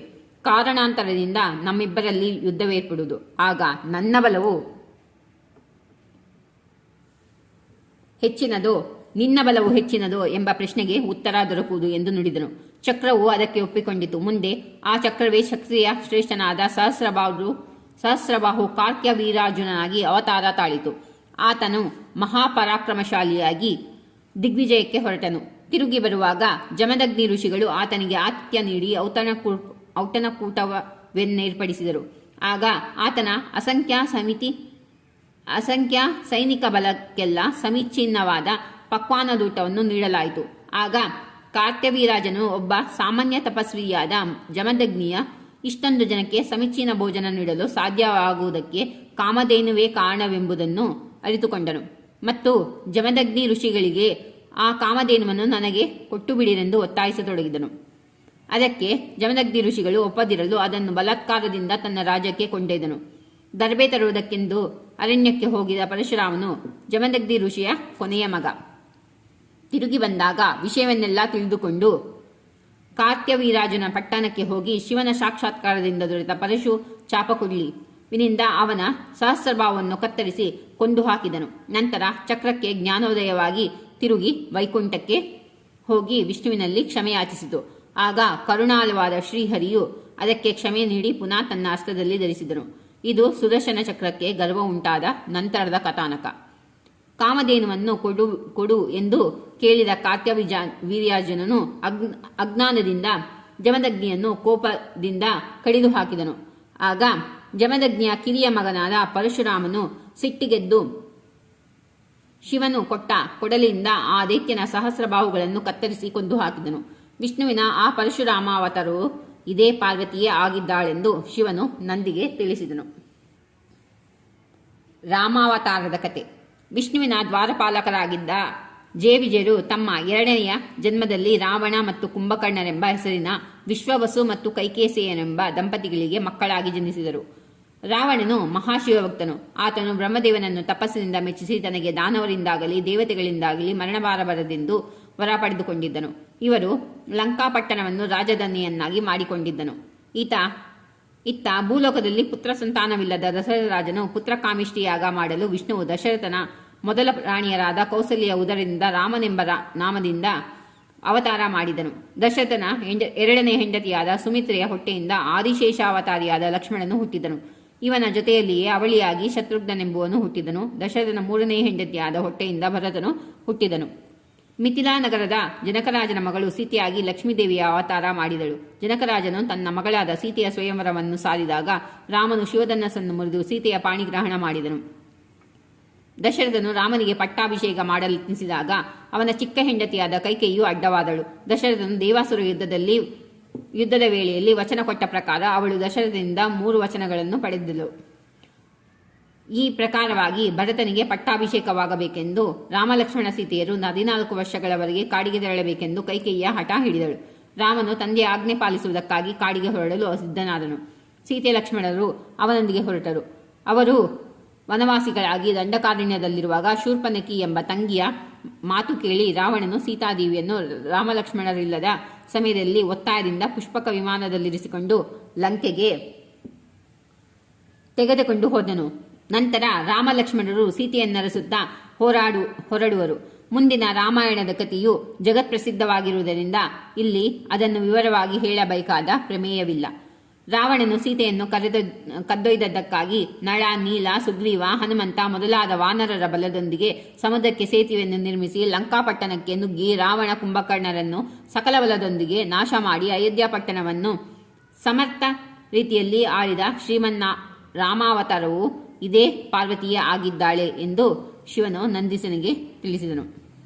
ನಂದೀಶ್ವರನಿಗೆ ತಿಳಿಸಿದನು. ಕೃಷ್ಣಾವತಾರದ ಕತೆ. ವೈಕುಂಠದ ದ್ವಾರಪಾಲಕರಾಗಿದ್ದ ಜೇವಿಜಯರು 3ನೆಯ ದೈತ್ಯ ಜನ್ಮದಲ್ಲಿ ಶಿಶುಪಾಲ ಮತ್ತು ದಂತವಕ್ರರೆಂಬ ಹೆಸರಿಂದ ಹುಟ್ಟಿದರು. ಆಗ ಮಹಾವಿಷ್ಣುವು ಶ್ರೀಕೃಷ್ಣನಾಗಿ ವಸುದೇವ ದೇವಕಿಯರ ಹೊಟ್ಟೆಯಿಂದ ಅವತಾರ ಮಾಡಿದನು. ಮಾವನಾದ ದುಷ್ಟರ ಕಂಸನನ್ನು ಕೊಂದನು. ಶಿಶುಪಾಲ ದಂತವಕ್ರರನ್ನು ನಾಶ ಮಾಡಿದನು. ಆಕಳುಗಳನ್ನು ಪಾಲನೆ ಮಾಡುತ್ತಾ 16,000 ಗೋಪಿಕಾಸ್ತ್ರೀಯರೊಂದಿಗೆ ಲೋಲಾಡಿ ಮಾವನಾದ ಕಂಸ, ನರಕಾಸುರ, ಶಿಶುಪಾಲ, ದಂತವಕ್ರರನ್ನು ಬೀಗರಾಗಿದ್ದ ಕುರುವಂಶದವರನ್ನು ಸಂಹರಿಸಿ ಧರ್ಮರಾಜ ಭೀಮಾರ್ಜುನನ್ನು ಕಾಪಾಡಿದಂಥ ದೇವಕಿಸುರ ಶ್ರೀಕೃಷ್ಣನು ಇದೇ ಪಾರ್ವತಿಯೇ ಆಗಿದ್ದಾಳೆ ಎಂದು ಶಿವನ ನಂದಿಗೆ ಬಿಡಿಸಿ ಹೇಳಿದನು. ಬೌದ್ಧಾವತಾರದ ಕತೆ. ತಾರಕಾಸುರನ ಮಕ್ಕಳಾದ ತಾರಕಾಕ್ಷ, ಕಮಲಾಕ್ಷ, ವಿದ್ಯುನ್ಮಾಲ ಎಂಬ 3 ಬ್ರಹ್ಮನನ್ನು ಕುರಿತು ತಪಸ್ಸು ಮಾಡಿ ಮೆಚ್ಚಿಕೊಂಡರು ಮತ್ತು ಬ್ರಹ್ಮನಿಂದ ನಮಗೆ ದೇವಾನುರಾಗಿಗಳೆಲ್ಲ ದಾಸರಾಗಬೇಕು, ನಮಗೆ ದಮರತ್ವ ಉಂಟಾಗಬೇಕು, ನಮ್ಮ ವಾಸಕ್ಕಾಗಿ ಯಾರಿಂದಲೂ ಗೆಲ್ಲಲಾ ಸಾಧ್ಯವಾದ 3 ದಿವ್ಯ ಪಟ್ಟಣಗಳನ್ನು ಆಕಾಶದಲ್ಲಿಯೇ ನಿರ್ಮಿಸಿಕೊಳ್ಳಬೇಕು ಎಂದು ಬರಬೇಡಿ ಕೇಳಿಕೊಂಡರು. ಆಗ ಬ್ರಹ್ಮನು ಹುಟ್ಟಿದವರೆಲ್ಲರೂ ಸಾಯಲೇಬೇಕು ವಿಧಿ ನಿಯಮ ಅಂದ ಮೇಲೆ ಅಮರರಾಗುವುದಕ್ಕಂತೂ ಸಾಧ್ಯವಿಲ್ಲ. ಆದರೆ ನಿಮಗಾಗಿಯೇ ಆಕಾಶದಲ್ಲಿ ನೀವು ಹೇಳಿದಂತೆ 3 ಆಬಾಧಿತ ನಗರಗಳನ್ನು ನಿರ್ಮಿಸಿಕೊಡುವೆ. ಮಹಾಶೂರರಾದ ನೀವು ಇಂದ್ರಾದಿ ದೇವತೆಗಳಿಂದ ಸೇವೆಯನ್ನು ಪಡೆಯುವಿರಿ. ನಿಮ್ಮ 3 ದಿವ್ಯ ಪಟ್ಟಣಗಳು 1000 ವರ್ಷಗಳಿಗೊಂದು ಸಲ ಒಂದೇ ಸ್ಥಾನಕ್ಕೆ ಬರುವವು. ಆ ವೇಳೆಯಲ್ಲಿ ಯಾವ ಮಹಾತ್ಮನಾದರೂ ನಿಮ್ಮ ಪಟ್ಟಣಗಳನ್ನು ಕೇವಲ ಒಂದೇ ಬಾಣದಿಂದ ಕಡಿದು ಹಾಕಿದರೆ ನಿಮಗೆ ಮರಣ ಸಂಭವಿಸುವುದೇ ಹೊರತು ಬೇರೆ ಯಾತರಿಂದಲೂ ನಿಮಗೆ ಮರಣ ಭಯವಿಲ್ಲ ಎಂದು ವರ ಕೊಟ್ಟನು. ನಂತರ ಆ ರಕ್ಕಸರು ಇಂದ್ರಾದಿ ದೇವತೆಗಳನ್ನು ಸೋಲಿಸಿ ಅವರಿಂದ ಸೇವೆ ಮಾಡಿಸಿಕೊಳ್ಳತೊಡಗಿದರು. ಆಕಾಶದಲ್ಲಿ ಅವರಿಗಾಗಿ 3 ಅಭೇದ್ಯ ನಗರಗಳು ಸೃಷ್ಟಿಯಾದವು. ದೇವತೆಗಳು ಆ ದೈತ್ಯರ ಕಾಟದಿಂದ ಬೇಸತ್ತು ಶಂಕರನಲ್ಲಿ ಮೊರೆಯಿಟ್ಟರು. ಆಗ ಶಂಕರನು, ದೇವತೆಗಳೇ, ತಾರಕನ ಮಕ್ಕಳು ವೇದೋಕ್ತ ಸಕಲ ಕರ್ಮಗಳನ್ನು ಮಾಡುತ್ತಾ ಪರಿಶುದ್ಧರಾಗಿರುವರು. ಮೇಲಾಗಿ ಅವರ ಹೆಂಡಂದಿರು ಮಹಾಪತಿವ್ರತೆಯರು. ಹೀಗಿರುವಾಗ ತ್ರಿಪುರ ಸಂಹಾರವು ನನಗೆ ಅಸಾಧ್ಯವೆನಿಸತೊಡಗಿದೆ. ಈ ಬಗ್ಗೆ ನೀವು ವಿಷ್ಣುವಿನಲ್ಲಿ ನಿಮ್ಮ ಪ್ರಾರ್ಥನೆ ಮಾಡಿಕೊಳ್ಳಿರಿ ಎಂದು ಹೇಳಿಬಿಟ್ಟನು. ಆಗ ದೇವತೆಗಳು ಅನಿವಾರ್ಯವಾಗಿ ವೈಕುಂಠಕ್ಕೆ ಹೋಗಿ ವಿಷ್ಣುವಿಗೆ ಸಮಾಚಾರ ತಿಳಿಸಿದರು. ಈ ಅವಸ್ಥೆಯನ್ನು ಕಂಡ ವಿಷ್ಣು ಕರಗಿದನು. ನಾನು ಬೌದ್ಧಾವತಾರ ತಾಳಿ ಯುಕ್ತಿಯಿಂದ ಸೌಗತಾಶ್ರ ರಚಿಸಿ ರಕ್ಕಸರ ಪಟ್ಟಣಗಳಿಗೆ ಹೋಗಿ ಅವರಿಗೆ ನಂಬಿಕೆಯಾಗುವಂತೆ ಬೋಧಿಸತೊಡಗಿದನು. ಆಗ ದೈತ್ಯರು ವೇದೋಕ್ತ ಕರ್ಮಗಳನ್ನು ತ್ಯಾಜ್ಯ ಮಾಡಿ ಸೌಗತ ಕರ್ಮ ಕೈಗೊಂಡರು. ಅದರಿಂದಾಗಿ ತಮ್ಮ ತಮ್ಮ ಮನಸ್ಸಿಗೆ ಬಂದಂತೆ ನಡೆದುಕೊಳ್ಳತೊಡಗಿದರು. ಅದರಿಂದ ತ್ರಿಪುರವು ಧರ್ಮಭ್ರಷ್ಟವಾಯಿತು. ಆಗ ಶಿವನು ಈ ಭೂಮಿಯನ್ನೇ ರಥವನ್ನಾಗಿ ಮಾಡಿಕೊಂಡನು. ಚತುರ್ವೇದಗಳನ್ನೇ ಕುದುರೆಯನ್ನಾಗಿ ಮಾಡಿಕೊಂಡು ಬ್ರಹ್ಮನನ್ನೇ ಸಾರಥಿಯನ್ನಾಗಿ ಮಾಡಿಕೊಂಡರು. ಸೂರ್ಯಚಂದ್ರನನ್ನೇ ರಥದ ಗಾಳಿಗಳನ್ನಾಗಿ ಜೋಡಿಸಿದರು. ಮೇರು ಪರ್ವತವೇ ಶಿವನಿಗೆ ಧನುಸಾಯಿತು. ಆದಿಶೇಷನು ಅಲ್ಲಿಗೆ ಕಟ್ಟುವ ಸೂತನಾದನು. ವಿಷ್ಣುವೇ ಬಾಣವಾದನು. ಈ ರೀತಿ ಸಿದ್ಧಿ ಮಾಡಿಕೊಂಡು 3 ನಗರಗಳು ಒಂದೇ ಕಕ್ಷೆಗೆ ಬಂದಾಗ ಶಿವನು ಧನುರ್ಜಯಂಕಾರ ಮಾಡಿ ಬಾಣ ಪ್ರಯೋಗಿಸಿದನು. ಬಾಣದ ತುದಿಯಲ್ಲಿದ್ದ ಹರಿಯು ಬೌದ್ಧಾವತಾರ ತಾಳಿ ರಾಕ್ಷಸ ಸ್ತ್ರೀಯರು ಸ್ನಾನ ಮಾಡುತ್ತಿರುವ ಸರೋವರದ ಸಮೀಪದಲ್ಲಿಯೇ ಸುಂದರಕಾಯದ ಬುದ್ಧನಾಗಿ ಬೆತ್ತಲೆಯಿಂದ ನಿಂತನು. ಅದನ್ನು ನೋಡಿದ ಸ್ತ್ರೀಯರು ಮೋಹಗೊಂಡರು. ಹೀಗಾಗಿ ಅವರ ಪಾತಿವ್ರತ್ಯಕ್ಕೆ ಭಂಗ ಉಂಟಾಯಿತು.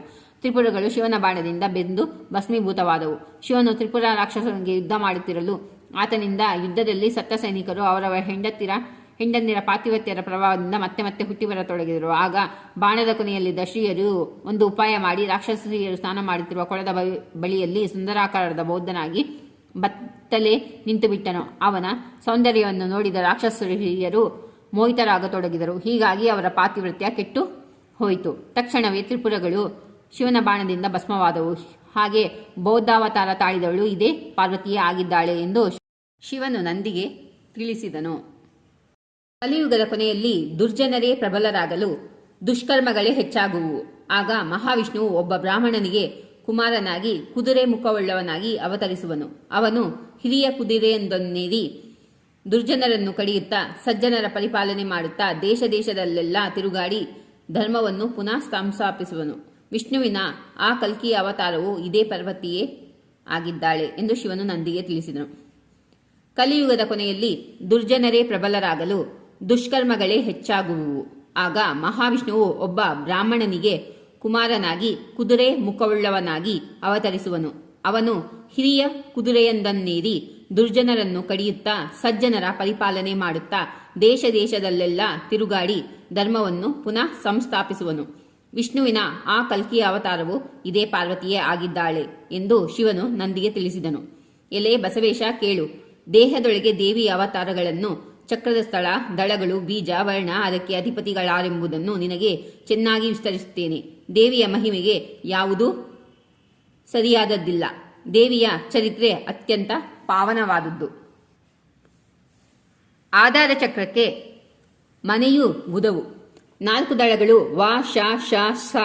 ವ ಮೊದಲಾಕ್ಷರ, ಸ ಅಂತ್ಯಾಕ್ಷರ. ಇಲ್ಲಿ ನೀಲಿ ಬಣ್ಣದ ಕಮಲವಿದ್ದು ಅದು ಹೊಯ್ದಾಡುತ್ತಿರುವುದು. ಪಾಶ ಅಂಕುಶಗಳನ್ನು ಧರಿಸಿರುವ ಗಣಪತಿಯ ರೂಪದಲ್ಲಿ ದೇವಿಯು ಇಲ್ಲಿ ವಾಸವಾಗಿರುತ್ತಾಳೆ. ಅರಿವು ಆಧಾರ ಒಂದಾಗಿರುವ ಸ್ವಾದಿಷ್ಟ ಚಕ್ರಕ್ಕೆ ಸ್ಥಾನವು ಮೂತ್ರದ್ವಾರ. ಇದಕ್ಕೆ 6 ದಳ, 6 ಅಕ್ಷರ, ಬ, ಭ, ಮ, ಯ, ರ, ಲ. ಕಪ್ಪು ಬಣ್ಣದ ಕಮಲ ಸದಾ ಜಪಾಮಣಿ ಕಮಂಡಲುಗಳನ್ನು ಧರಿಸಿರುವ ಬ್ರಹ್ಮನ ರೂಪದಲ್ಲಿ ಪಾರ್ವತಿಯು ಇಲ್ಲಿ ವಾಸವಾಗಿರುತ್ತಾಳೆ. ಮಣಿಯ ಬೆಳಗಿನಲ್ಲಿರುವ ಮಣಿಪುರ ಚಕ್ರಕ್ಕೆ ಸ್ಥಾನವು ಹೊಕ್ಕಳು. 10 ದಳ, 10 ಅಕ್ಷರಗಳಿವೆ. ಡ ಆದಿ ಅಕ್ಷರ, ಪ ಅಂತ್ಯಾಕ್ಷರಗಳಾಗಿವೆ. ಅಂದರೆ ಡ, ಢ, ಣ, ತ, ತ, ದ, ದ, ನ, ಪ, ಫ ಇವು ಅಕ್ಷರಗಳಾಗಿವೆ. ಇಲ್ಲಿ ಹಳದಿ ಬಣ್ಣದ ಕಮಲವು 10 ದಳದಿಂದ ಶೋಭಿತವಾಗಿದ್ದು ಅಭಿಮಾನದಿಂದ 4 ಭುಜಗಳಲ್ಲಿ ಶಂಖ, ಚಕ್ರ, ಗದ, ಪದ್ಮ ಧರಿಸಿರುವ ಮಹಾವಿಷ್ಣುವಿನ ರೂಪದಲ್ಲಿ ಪಾರ್ವತಿಯು ಇಲ್ಲಿ ವಾಸವಾಗಿರುತ್ತಾಳೆ. ಆಸೆಯಿಲ್ಲದಿರುವ, ಬಡಿಯದಿರುವ ಅನಾಹುತ ಚಕ್ರಕ್ಕೆ ಸ್ಥಾನವು ಎದೆಯು. ಬಂಗಾರ ವರ್ಣದ ಕಮಲವು 12 ದಳ, 12 ಅಕ್ಷರಗಳಿಂದ ಶೋಭಿಸುತ್ತದೆ. ಆದಿ ಅಕ್ಷರವು ಖ ಆಗಿದ್ದು ಠ ಅಂತ್ಯಾಕ್ಷರವಾಗಿದೆ. ಮಹತ್ತಾದ ಪಿನಾಕ, ತ್ರಿಶೂಲ, ಬ್ರಹ್ಮಕಪಾಲನ ಧರಿಸಿದ ರುದ್ರನ ರೂಪದಲ್ಲಿ ಪಾರ್ವತಿಯು ಇಲ್ಲಿ ವಾಸವಾಗಿರುತ್ತಾಳೆ. ಅಹುದೆಂಬುದನ್ನು ಅತಿ ಕಳೆಯುವ ವಿಶುದ್ಧಿ ಚಕ್ರಕ್ಕೆ ಸ್ಥಾನವು ಕುತ್ತಿಗೆಯಾಗಿದೆ. ಹೊಗೆಯ ಬಣ್ಣದ ಹೊಗೆಯ ವರ್ಣದ ಕಮಲವು ಅಲ್ಲಿದ್ದು 16 ದಳ 16 ಅಕ್ಷರಯುಕ್ತವಾಗಿದೆ. ಆ ದಿಂದ ಮೊದಲ್ಗೊಂಡು ಆಹಾವರೆಗಿನ ಸ್ವರಾಕ್ಷರಗಳು ಇದರಲ್ಲಿ ಬರುತ್ತವೆ. ಇದರಲ್ಲಿ ಸಾಯುತ್ತಾ ಮತ್ತೆ ಹುಟ್ಟುತ್ತಾ ಪರಗಳಿಗೆ ಅಲೆದಾಡುತ್ತಿರುವ ಜೀವ ಸ್ವರೂಪದಲ್ಲಿ ಪಾರ್ವತಿಯು ಇಲ್ಲಿ ವಾಸವಾಗಿರುತ್ತಾಳೆ. ಸರ್ವ ಜೀವರಲ್ಲಿ ದಯೆಯುಳ್ಳ ಶಿವಯೋಗವೆಂಬ ಆಗ್ನೇಯ ಚಕ್ರಕ್ಕೆ ಸ್ಥಾನವು 2 ಹುಬ್ಬುಗಳ ಮಧ್ಯ ಪ್ರದೇಶವಾಗಿದೆ. ಇಲ್ಲಿ ರತ್ನಪ್ರಕಾಶಮಯವಾದ ಕಮಲವಿದೆ. ಹಂ ಮತ್ತು ಕ್ಷಂ ಇವೆರಡೇ ದಳಗಳು, ಎರಡೇ ಅಕ್ಷರಗಳು ಕೋಟಿ ಸೂರ್ಯರ ಪ್ರಕಾಶವನ್ನು ಮರೆಸುವಂತ ಪಾರ್ವತಿಯು ಈ ಸ್ಥಾನದಲ್ಲಿ ಬಿಂದು ಸ್ವರೂಪದಿಂದ ವಾಸವಾಗಿದ್ದಾಳೆ.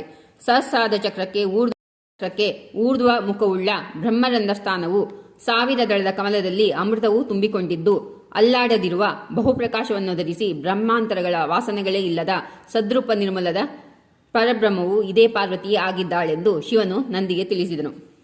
ಈ ಚಿತ್ಶಕ್ತಿಯೇ ಜೀವನೂ ಆಗಿರುವನು, ಶಿವನೂ ಆಗಿರುವನು. ಶಿವನಾಗಿ ಈ ಭೂಮಿಯ ಕರ್ತೃವೆನಿಸುವಳು, ಜೀವನಿಗೆ ಬದುಕುವುದಕ್ಕೆ ಕಾರಣಳಾಗಿರುವಳು, ಜಗತ್ತನ್ನು ಸಾಗಿಸುವ ಯಂತ್ರವಾಗಿರುವಳು, ಹುಟ್ಟು ಸಾವುಗಳನ್ನು ಹೊಂದಿ ಸುಖ ದುಃಖಗಳಲ್ಲಿ ಬಳಲುವಳು. ಇಂಥ ಪಾರ್ವತಿಯ ಚರಿತ್ರೆಯು ಅತ್ಯಂತ ಪವಿತ್ರವಾಗಿದೆ ಎಂದು ಶಿವನು ನಂದಿಗೆ ಹೇಳಿದನು. ಈ ಚಿತ್ಶಕ್ತಿಯು ಸ್ತ್ರೀಯೂ ಅಲ್ಲ, ಪುರುಷನೂ ಅಲ್ಲ, ನಪುಂಸಕನೂ ಅಲ್ಲ. ಆವಯವಗಳಲ್ಲಿ ದೇಹವಾಗಲಿ, ರಕ್ತವಾಗಲಿ, ಚರ್ಮವಾಗಲಿ, ವ್ಯವಹಾರವಾಗಲಿ, ಸಂಕಲ್ಪ ವಿಕಲ್ಪಗಳಾಗಲಿ ಇವಳಲ್ಲ. ಮನಸ್ಸು ಇವಳಲ್ಲ, ಜೀವವೂ ಹೌದು. ತನ್ನ ಲೀಲಾ ಮಾತ್ರದಿಂದ ಎಲ್ಲವೂ ತಾನಾಗಿರುವಳು, ಎಲ್ಲವನ್ನೂ ತನ್ನಲ್ಲಡಗಿಸಿಕೊಂಡು ಅವುಗಳಿಗೆಲ್ಲ ಸಾಕ್ಷಿಯಾಗಿರುವಳು. ಜಗದ್ರೂಪಳು, ಆಧಾರ ಅಧಿಷ್ಠಾನಳು ಈ ಪಾರ್ವತಿಯೇ ಆಗಿದ್ದಾಳೆಂದು ಶಿವನು ನಂದಿಗೆ ತಿಳಿಸಿದನು.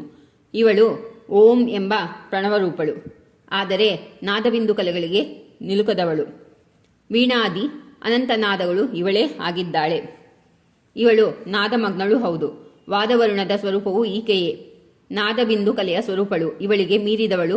ಉತ್ಪತ್ತಿರಹಿತ ಸರ್ವಕ್ಕೂ ಕಾರಣಲಾದ ಪಾರ್ವತೀ ದೇವಿಯು ಪರದೇವತೆಯು ಈ ಪಾರ್ವತಿಯೇ ಆಗಿದ್ದಾಳೆಂದು ಶಿವನು ನಂದಿಗೆ ಹೇಳಿದನು. ಪೃಥ್ವಿ, ಆಪ್, ತೇಜ, ವಾಯು, ಆಕಾಶಗಳು ಇವಳೇ ಆಗಿದ್ದಾಳೆ. ಕಣ್ಣು, ಕಿವಿ, ಮೂಗು, ನಾಲಿಗೆ, ಚರ್ಮ ಈ ಪಂಚೇಂದ್ರಿಯಗಳು ಇವಳೇ ಆಗಿದ್ದಾಳೆ. ವಾಕ್, ಪಾಣಿ, ಗುದ, ಕಾಲು, ಗುಹ್ಯ ಈ ಪಂಚ ಕರ್ಮೇಂದ್ರಿಯಗಳು ಇವಳೇ ಆಗಿದ್ದಾಳೆ. ಪ್ರಾಣ, ಅಪಾನ, ವ್ಯಾನ, ಉದಾನ, ಸಮಾನವೆಂಬ ಪಂಚವಾಯುಗಳು ಇವಳೇ ಆಗಿದ್ದಾಳೆ. ಈ ಪಂಚತತ್ವಗಳೆಲ್ಲ ಸಂದೇಹವಿಲ್ಲದೆ ಪಾರ್ವತಿಯೇ ಆಗಿದ್ದಾಳೆ. ಆದರೂ ಇವಳು ಪ್ರಪಂಚವನ್ನು ಮೀರಿದವಳಾಗಿದ್ದಾಳೆಂದು ಶಿವನು ನಂದಿಗೆ ಹೇಳಿದನು. ಸಕಲ ಭೂತಗಳು ಇವಳೇ, ಸರ್ವನಾಮಗಳು ಇವಳೇ, ಸರ್ವಚೇಷ್ಟೆಗಳೂ ಇವಳೇ. ಭೂಮಿಯೊಳಗಿನ ಪಶುಮಾನವರು, ಕ್ರಿಮಿಕೀಟಾದಿಗಳು, ದೇವದಾನವರು, ಕ್ಷೇತ್ರಗಿರಿಪುರ, ಪಟ್ಟಣ ಎಲ್ಲವೂ ಈ ಪಾರ್ವತಿಯೇ ಆಗಿದ್ದಾಳೆಂದು ಶಿವನು ನಂದಿಗೆ ಹೇಳಿದನು. ಬಾಯಿಂದ ಹೇಳುವ ನಾನು, ಕಿವಿಯಿಂದ ಕೇಳುವ ನೀನು, ಹೇಳುವ ಜ್ಞಾನವು, ಕೇಳಿ ಸಂತಸಪಡುವ ಆನಂದವು ಎಲ್ಲವೂ ಈ ಪಾರ್ವತಿಯೇ ಆಗಿದ್ದಾಳೆ. ಸೂಕ್ಷ್ಮ ಅವ್ಯಕ್ತ ವಸ್ತುವು, ಹೊಯ್ದಾಡುವ ವ್ಯಕ್ತ ಸ್ವರೂಪವು, ಮೂಲ ಪರಬ್ರಹ್ಮನು ಈ ಪಾರ್ವತಿಯೇ ಆಗಿದ್ದಾಳೆಂದು ಶಿವನು ನಂದೀಶ್ವರನಿಗೆ ಹೇಳಿದನು. ಬಸವೇಶ, ಮೊದಲು ನನ್ನನ್ನು ಬಲ್ಲವರಾರಿದ್ದರು. ನನ್ನನ್ನು ಮುಂದಕ್ಕೆ ತಂದು ಪಾರ್ವತಿಯೇ ದೇವರೆಂದು ನನ್ನನ್ನು ಮುಂದೆ ಮಾಡಿದಾಗ ನಾನು ಜಗತ್ತಿಗೆ ಪರದೈವನೆನಿಸಿಕೊಂಡೆ. ನಾನು ಕಾಳಕೂಟ ವಿಷವನ್ನು ಕುಡಿದು ಬದುಕಿದ್ದೇನೆ. ಇದು ಯಾತರಿಂದ ಗೊತ್ತೇ? ಕೇವಲ ಪಾರ್ವತೀ ದೇವಿಯ ಮಾಂಗಲ್ಯದ ಮಹಿಮೆಯಿಂದ. ಇಲ್ಲವಾದರೆ ಯಾರಾದರೂ ಕಾಲಕೂಟ ವಿಷ ಕುಡಿದವರು ಈ ಜಗತ್ತಿನಲ್ಲಿ ಬದುಕಿದ್ದುಂಟೆ ಎಂದು ಶಿವನು ನಂದೀಶನಿಗೆ ಪ್ರಶ್ನೆ ಮಾಡಿದನು. ಒಂದು ದಿವಸ ವಿರಾಮವಾಗಿ ಕುಳಿತಿದ್ದಾಗ ಪಾರ್ವತಿಯು ನನಗೆ ಈ ಜಗತ್ತೆಲ್ಲ ಕಾಣುತ್ತಿರುವುದೇನು ಎಂದು ಪ್ರಶ್ನೆ ಮಾಡಿದಳು. ಆಗ ನಾನು ಇವೆಲ್ಲವೂ ನನ್ನ ಮಾಯೆಯಲ್ಲವೇ ಎಂದು ಕೇಳಿದನು.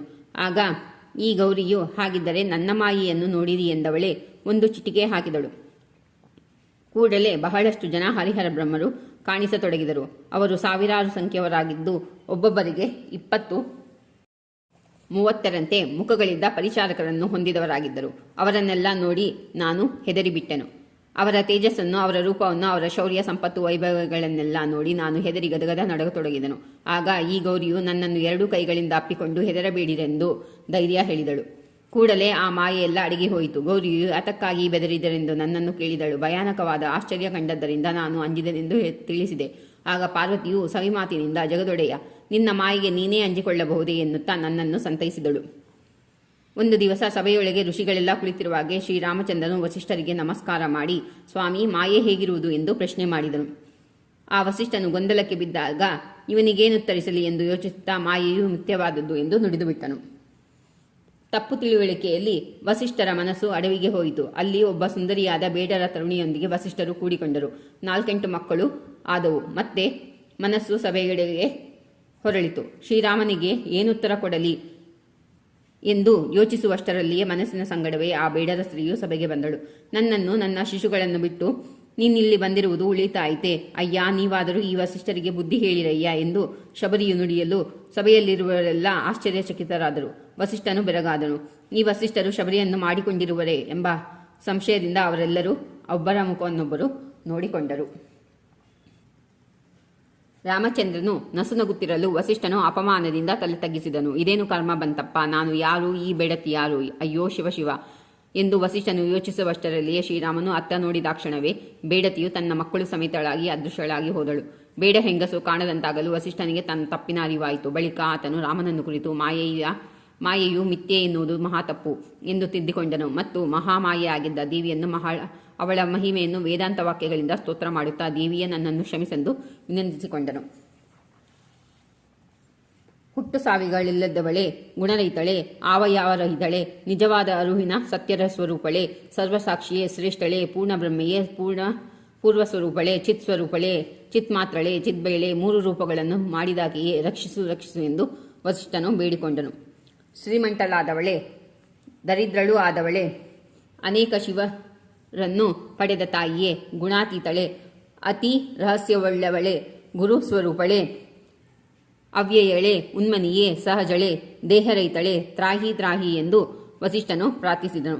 ನೀಲಮೋಡದಲ್ಲಿ ಮಿಂಚಾದವಳೆ, ಭತ್ತದ ಮುಳ್ಳಿನಷ್ಟು ಸೂಕ್ಷ್ಮವಾದವಳೆ, ಆದಿ ಅಂತ್ಯಗಳಲ್ಲಿ ಸೂಕ್ಷ್ಮಳಾಗಿ ಅಣುಪರಮಾಣುವಾದವಳೆ, ತ್ರಿಮೂರ್ತಿಗಳಿಗೆ ಕಾರಣಳೆ, ಬಹುರೂಪವಾದ ವಿರಾಟ ಸ್ವರೂಪಳೆ, ರಕ್ಷಿಸು ಎಂದು ವಸಿಷ್ಠನು ಪ್ರಾರ್ಥಿಸಿಕೊಂಡನು.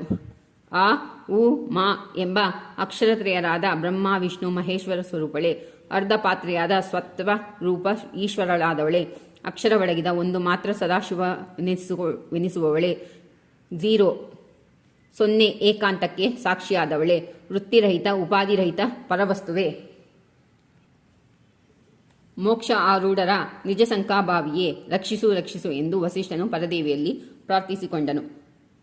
ಮೊದಲ ಸೃಷ್ಟಿಗೆ ಉಪಾದಾನ ಕಾರಣಳೆ, ಭವರಹಿತ ಶುದ್ಧ ಅರಿವಿನ ಸ್ವರೂಪಳೆ, ಶಿವನ ಅರ್ಧಾಂಗಿಯೇ, ಸರ್ವಾಕಾರದವಳೆ, ಮುನಿಜನಕ್ಕೆ ಹೃದಯದಲ್ಲಿದ್ದು ಹೃದಯವನ್ನು ಪ್ರಕಾಶಿಸುವವಳೆ, ದುರ್ಗಿಯೇ, ನವದುರ್ಗಿಯರಲ್ಲೊಬ್ಬಲಾದವಳೆ, ಕಪ್ಪು ಕೊರಳುಳ್ಳವಳೆ, ಕಲ್ಪನಾರಹಿತಳೆ, ಜ್ವಾಲಮಾಲಿನಿಗೆ ರಕ್ಷಿಸು ಎಂದು ವಸಿಷ್ಠನು ಪ್ರಾರ್ಥಿಸಿಕೊಂಡನು. ಮಧುರಾಕ್ಷಸ ಮಹಿಷಾಸುರಗಳನ್ನು ಕೊಂದವಳೆ, ರಾವಣನನ್ನು ಸಂಹರಿಸಲು ಕಾರಣಳೆ, ಸುಂದೋಪಸುಂದರಾದಂಥ ವರನ್ನು ಕೊಂದವಳೆ, ಭವರಹಿತಳೆ, ಬ್ರಹ್ಮನ ನಾಲಿಗೆಯಲ್ಲಿ ವಾಸವಾದವಳೆ, ಭಯಂಕರ ಬ್ರಹ್ಮಾಸ್ತ್ರ ಸ್ವರೂಪಳೆ, ಅಮೃತ ರೂಪಳೆ, ನನ್ನದು ತಪ್ಪಾಯಿತು, ರಕ್ಷಿಸು ಎಂದು ವಸಿಷ್ಠನು ಜಗನ್ಮಾತೆಯಲ್ಲಿ ಪ್ರಾರ್ಥಿಸಿಕೊಂಡನು. ವೇದಗಮ ಸ್ವರೂಪಳೆ, ಜಗನ್ಮಾತೆಯೇ, ಬಂಡಾಸುರ ಸಂಹಾರಿಯೇ, ಶೋಣಿತಾಂಬಕನನ್ನು ಸೀಳಿ ತಿಂದವಳೆ, ಜಗನ್ಮೋಹಿನಿಯೇ, ಭಸ್ಮಾಸುರನ್ನು ಬೂದಿ ಮಾಡಿದವಳೆ, ಪಾಪನಾಶಿನಿಯೇ, ನನ್ನದು ತಪ್ಪಾಯಿತು, ಕ್ಷಮಿಸು ಎಂದು ವಸಿಷ್ಠನು ಪ್ರಾರ್ಥಿಸಿಕೊಂಡನು. ಅತ್ಯಂತ ಭಕ್ತಿಯುಳ್ಳ ಭಕ್ತರ ಹೃದಯ ನಿವಾಸಿಯೇ, ಭಕ್ತರ ಬಂಧುವೆ, ಭಾಗ್ಯವಂತಳೆ, ಭಕ್ತರನ್ನು ಪೋಷಿಸುವವಳೆ, ಭಕ್ತರ ಆಜ್ಞೆಯಂತೆ ನಡೆದು ಅವರ ಕೈಂಕರ್ಯ ಸ್ವೀಕರಿಸುವವಳೆ, ಭಕ್ತರ ಬಾಗಿಲಲ್ಲಿರುವವಳೆ, ಭಕ್ತರನ್ನು ಭಜಿಸುವವರನ್ನು ಸಲಹುವವಳೆ, ನನ್ನದು ತಪ್ಪಾಯಿತು, ಕ್ಷಮಿಸೆಂದು ವಸಿಷ್ಠನು ಪ್ರಾರ್ಥಿಸಿಕೊಂಡನು. ನೀನು ಅವ್ಯಕ್ತಳಾಗಿದ್ದರೂ ಶಿವನ ತೊಡೆಯ ಮೇಲೆಯೂ ಹರಿಯ ಹೃದಯದಲ್ಲಿಯೂ ಬ್ರಹ್ಮನ ನಾಲಿಗೆಯಲ್ಲಿಯೂ ವಾಸವಾಗಿರುವೆ. ಅವ್ಯಕ್ತಳಾಗಿಯೇ ಇಡೀ ಜಗತ್ತನ್ನು ಮೋಹಿಸುತ್ತಿರುವೆ. ಅಂಥದ್ದು ನೀನು ಸುಳ್ಳು ಎನ್ನಬೇಕಾದರೆ ನನಗೆ ಹಲ್ಲುಗಳು ಎಷ್ಟಿರಬೇಕು ತಾಯಿ, ನಾನು ನಿನಗೆ ಸುಳ್ಳೆಂದು ಹೇಳಿದ್ದು ಮಹಾ ತಪ್ಪಾಯಿತು ಎಂದು ವಸಿಷ್ಠನು ಗಲ್ಲಗಲ್ಲ ಬಡಿದುಕೊಂಡನು.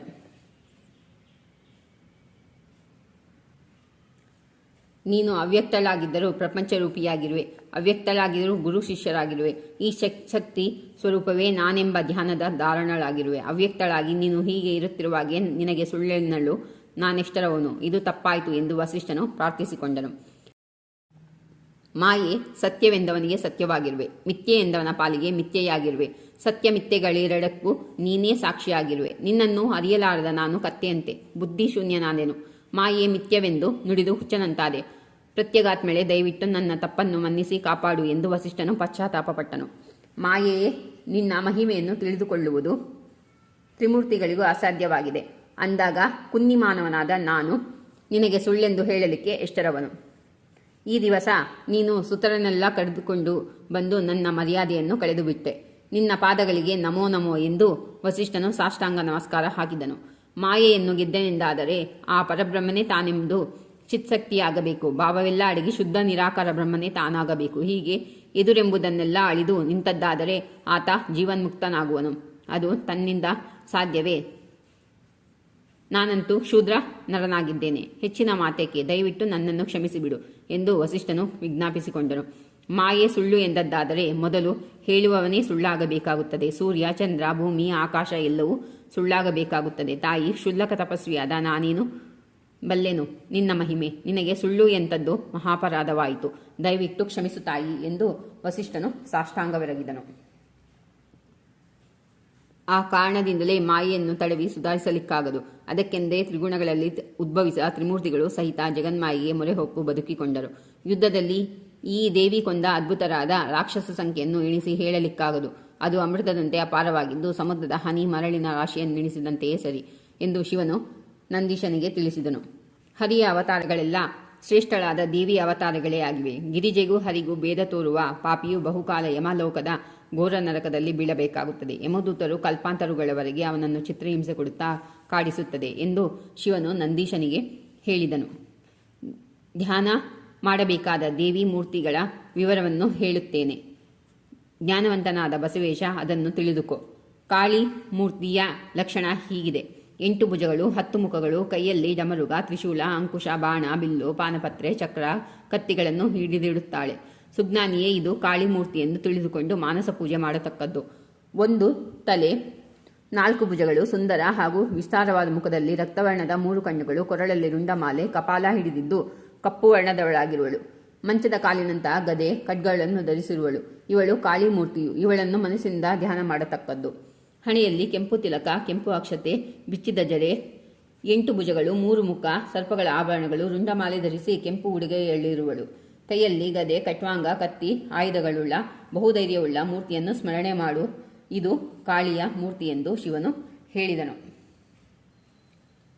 10 ತಲೆಗಳು, 10 ಪಾದಗಳು, 10 ಭುಜಗಳು, ಪ್ರಕಾಶಿಸುತ್ತಿರುವ 10 ಆಯುಧಗಳನ್ನು ಧರಿಸಿ ಬಹಳ ಮಣಿಗಳುಳ್ಳ ತುಳಸಿ ಮಾಲೆ, ರಕ್ತ ಕುಡಿಯುವ ಪಾತ್ರೆ, 3 ಕೆಂಪು ಕಣ್ಣುಗಳು. ಇದು ಕಾಳಿದೇವಿಯ ಮೂರ್ತಿ, ಧ್ಯಾನ ಮೂರ್ತಿಯಾಗಿದೆ. ಕಪ್ಪು ಭುಜಗಳು, ಬಿಳಿ ಬಣ್ಣದ ಮೊಲೆಗಳು, ಮುಖ, ಪಾದಗಳು, ಮೊಳಕಾಲು, ಮೀನಗಂಡ, ಎದೆ, ಟೊಂಕಗಳು ಕೆಂಪು ವರ್ಣದವು. ಸುವಾಸನೆಯ ಗಂಧಲೇಪನವುಳ್ಳ 18 ಭುಜಗಳು, 1000 ಕೈಗಳುಳ್ಳ ಧ್ಯಾನ ಮೂರ್ತಿಯು ಮಹಾಲಕ್ಷ್ಮಿಯದ್ದಾಗಿದೆ.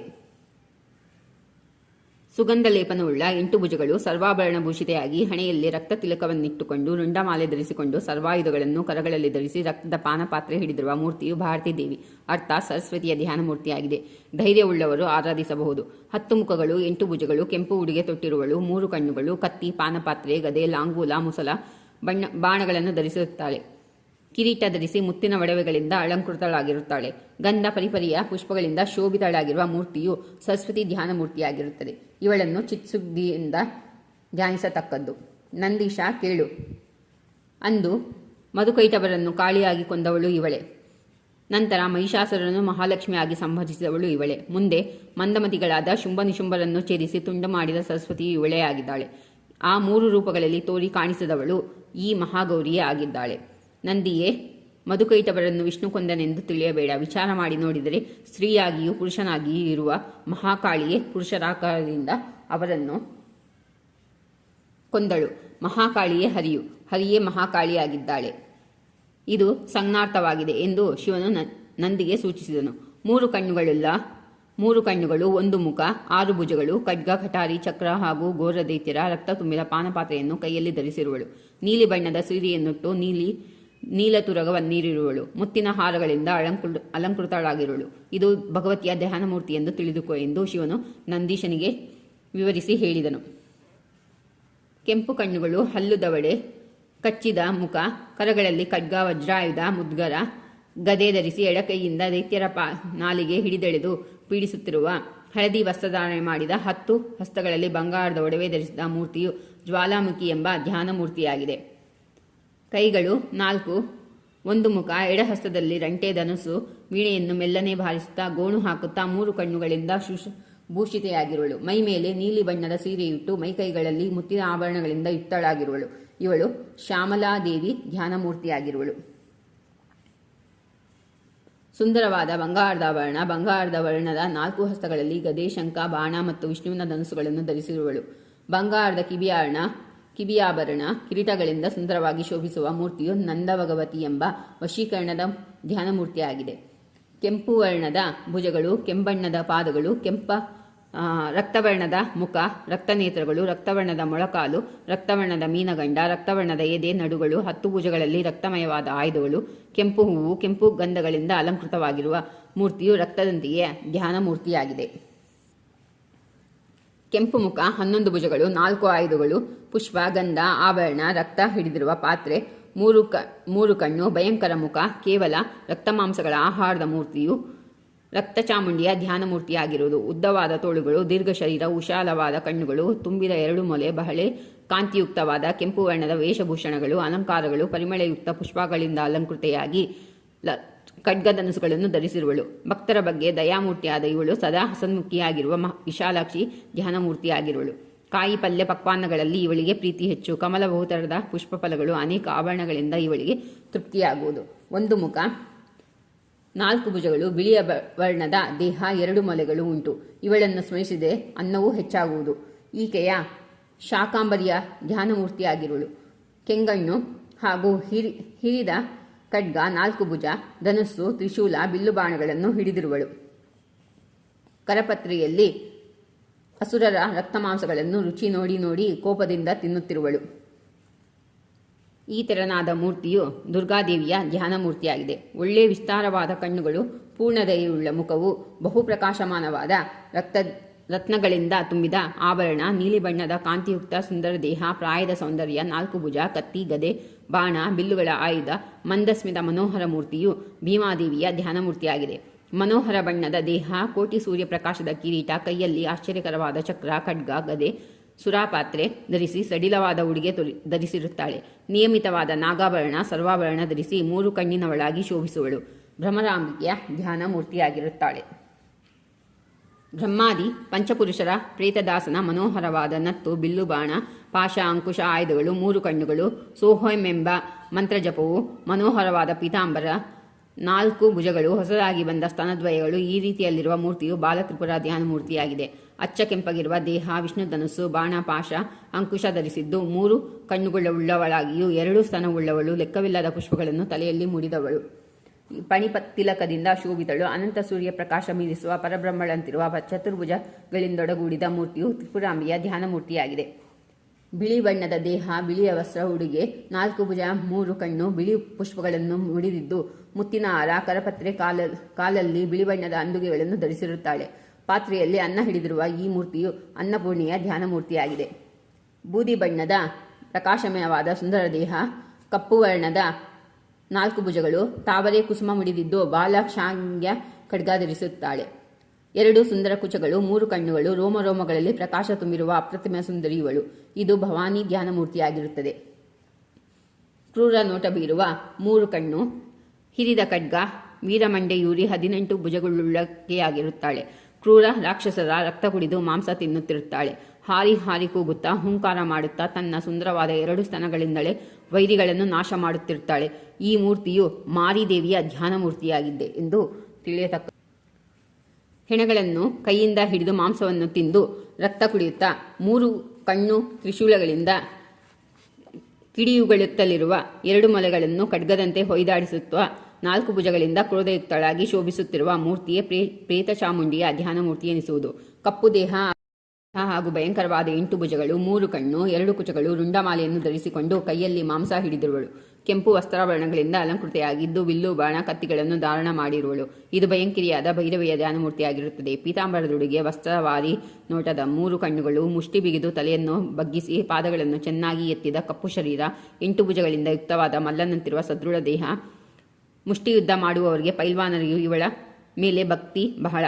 ಇವಳು ಅಂಬಾ ಧ್ಯಾನಮೂರ್ತಿ ಎಂದು ತಿಳಿಯತಕ್ಕದ್ದು. ಮುತ್ತಿನ ಓಲೆ, ಮುತ್ತಿನ ಒಡ್ಯಾಣ, ಮುತ್ತುಗಳ ಹಾರ, ಮುತ್ತಿನ ಎಳೆಯ ಬೈತಲು, ಮುತ್ತಿನ ನತ್ತು, 4 ಭುಜಗಳು, 3 ಕಣ್ಣುಗಳು, 3 ಲೋಕಗಳನ್ನು ಮರಳುಗೊಳಿಸುವ ಪುತ್ತಳಿಯ ಗೊಂಬೆಯಂತಿದ್ದು ಲಜ್ಜಾಭಾವವನ್ನು ಹೊರಸೂಸುತ್ತಿರುವ ಮೂರ್ತಿಯು ಜಗನ್ಮೋಹಿನಿಯ ಧ್ಯಾನಮೂರ್ತಿಯಾಗಿದೆ.